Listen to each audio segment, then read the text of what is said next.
Hello everyone, I apologize for the radio silence. I have been running into a variety of technical difficulties, but I am back to provide narration for some of my lore-exploring Wowhead articles. I hope you enjoy this one. The Nerubians have allied with Xal'atath, the Harbinger, in the War Within, World of Warcraft's upcoming expansion. But just who are these Nerubians, and what makes them different from the ones we met in Wrath of the Lich King? Nerubians are descended from the Akir, insectoid-like creatures that evolved from organic matter that seeped out of the old gods. Akir further evolved into distinct races, their evolution guided by whatever old god they were closest to.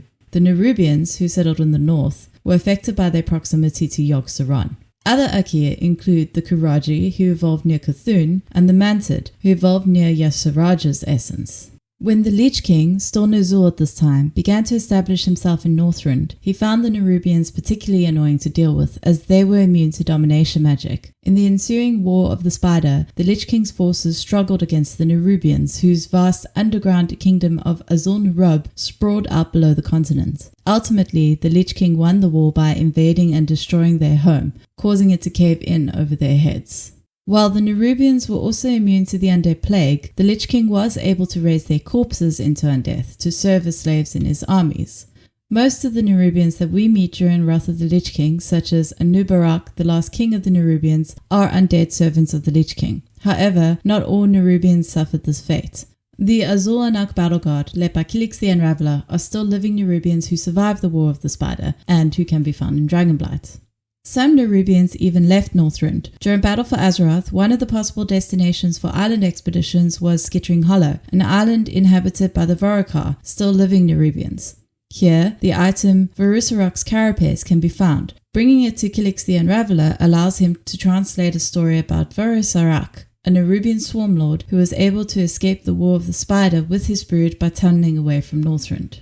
Like the Vorokar, the Nerubians of the War Within are still living and do not inhabit Northrend. Their kingdom, a zone in the War Within, is called Az-Kahet and is described by Blizzard as the last kingdom of the Nerubians. This kingdom is ruled over by Queen Ansurek, who has allied with Xal'atath. And here's something I found personally delightful. If the language speculation section on the Nerubian language page of the Warcraft wiki is to be believed, the name of this kingdom may roughly translate to Kingdom.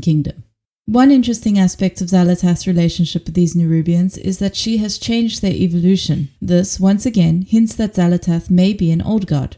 Remember, it was proximity to old gods that caused the Akir to evolve into different races, with Yogg-Saron's influence creating the Nerubians.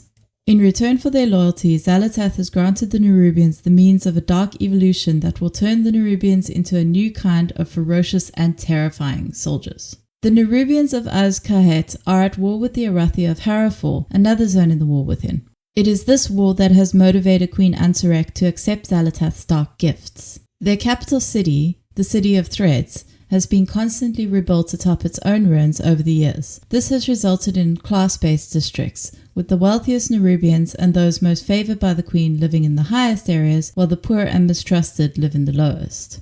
It's a literal hierarchy. I'm so sorry.